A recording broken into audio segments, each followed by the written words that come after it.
Hello, hello, hello, YouTube, and welcome back. I know you're sitting there saying, where in the world has this guy been? I know it's been a while since I put a video out on YouTube, but I am here to stay. I haven't disappeared. I haven't forgotten about you. Believe me, I love what I do. I love being a musician. I love audio engineering, and I really enjoy putting these videos together for you. So don't worry. Haven't left. I'm still here. Just been a little bit busy doing some new things in my life. And just to touch on that very quickly, I just started selling real estate. A few months ago, got my license, started selling real estate. So that's been keeping me a little bit busy lately. So that's why I haven't been around. But I am still here and I'm still going to get these videos out to you.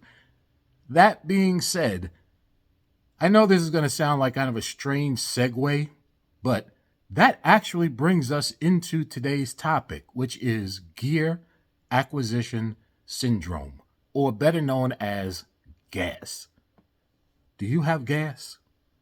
Do you have too much equipment in your studio that you hardly ever use and it just sits there and sits there and sits there, but you refuse to sell it and buy yourself something new? Well, like I said, this is going to bring us to today's topic because in the meantime, while I've been busy doing my real estate and getting myself situated and getting my business together there, I hadn't been in my studio for a while.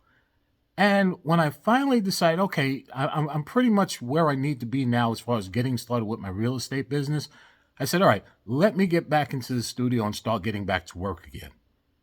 And I sat there and I looked at all this stuff that I have, and I've always been very careful about what I buy and making sure that I buy what I need instead of buying the latest and greatest thing that just came out on the market. We've all been there. We've all done it. I've done it myself. And stuff just ends up sitting there and never getting used. You don't want to fall into that trap, and that's called gas. Gear acquisition syndrome.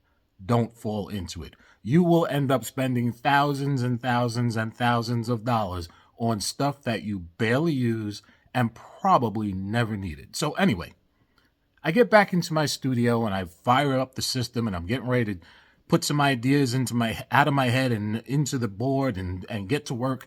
And I started to realize, you know what? I've been very careful about what I purchased over the years, and I have everything that I need and I have a lot of what I want. But some of this stuff, it just needs to go. It just needs to go. It's time to make some, and listen carefully, this is important. It's time to make some upgrades. Now, I didn't say, okay, well, I'm tired of this piece. Let me go out and buy the next greatest thing that came out to replace it.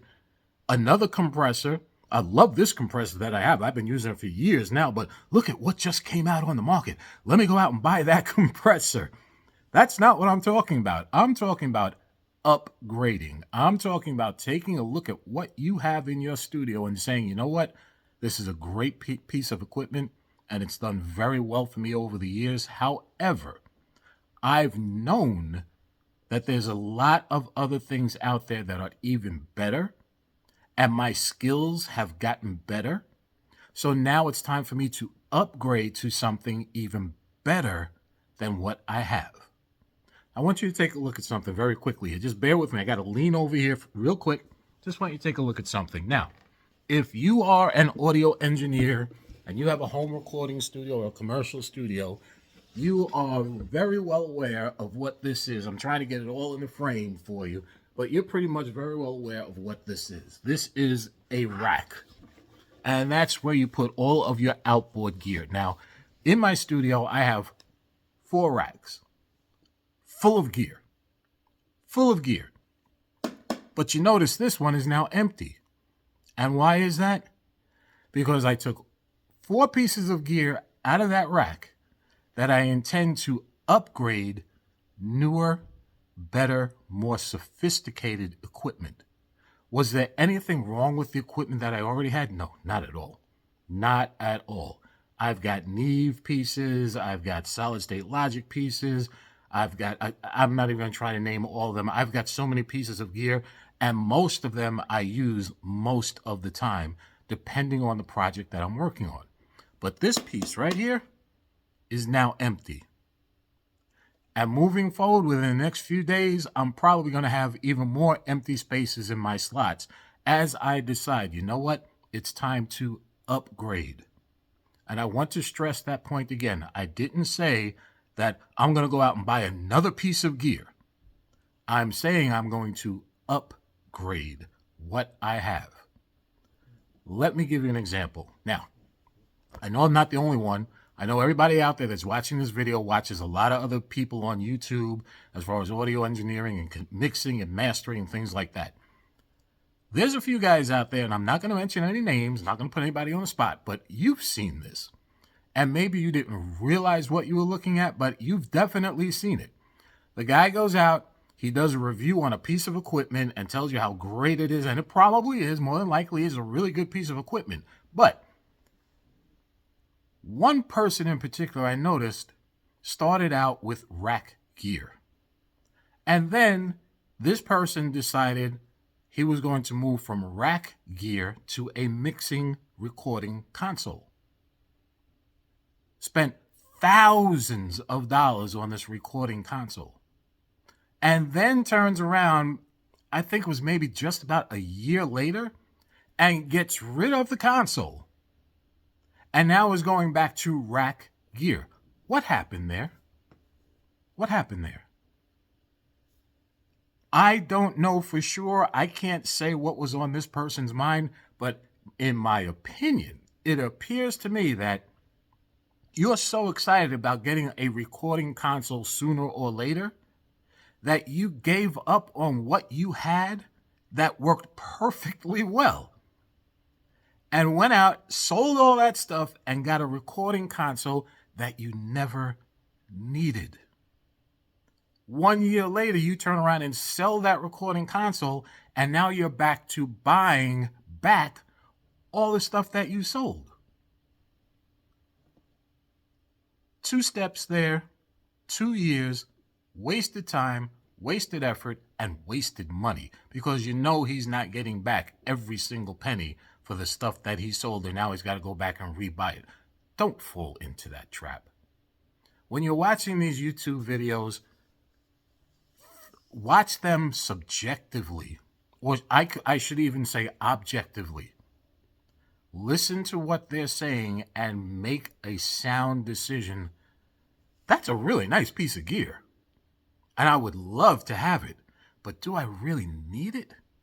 Do I want to sell something that I purchased 6 months ago just to buy this piece of gear that he's showing me, and he's showing me all the bells and whistles and how great it is, and it's the next best thing since grandma's apple pie and all that stuff. But do you need it? Do you need it? You got to stop and ask yourself these questions, because if you're not, you're like me. When I first started this many years ago, not going to give it my age here, but Kennedy was the president when I was born. Anyway, if you're like me and so many others that are out there, you've done it. You got so excited about this piece of gear and you said, I'm buying that. That thing is great. This thing is going to change my recordings. It's going to make me sound great. Let me tell you something. The only thing that's going to make you sound better than you already are is to improve upon your skills. Doesn't matter what piece of equipment you have. If you get behind a mixing board or a piece of equipment and you don't know what you're doing, you're still going to sound like crap. You have to sharpen your skills. Don't get in the habit of thinking that the greatest piece of equipment that just came out is going to make you a better audio engineer, because it is not. You've got to know how to use it. Gas is a very, very serious thing. And it can be a very, very expensive habit. Very expensive habit. Don't fall into it. Think about what you're going to purchase before you purchase it, and always ask yourself the question first. Do I really need this? Until next time, I'll be back as I improve the studio and bring in my upgrades. I'm going to do videos on each piece that I purchase. I'm not going to tell you what they are yet, because I've got a couple that I'm looking at and I'm saying, okay, well, with this one or that one, and which of these two do I really need? But as I get them, I will be putting together the videos and presenting them here on YouTube. And also, one last thing. To all the people who watch these videos, thank you, thank you, thank you. I really appreciate it. Subscribe if you haven't already. Subscribership is growing slow, but that's okay. That's okay. But it's just a nice feeling to see the people watching the videos, and then they're also subscribing because it actually shows that they have an interest in the way that I present my material. I do not get on here and try to sound like a salesman. I do not get on here and try to sound like I'm the guy that you only need to listen to because I know what I'm talking about. If you've been watching my videos, you know that's not what I do. I'm a straight shooter. I give it to you straight. I give you the information. I give you my opinions. Stay tuned. Plenty more to come. G Sharp Jams out. Have yourself a great rest of your day.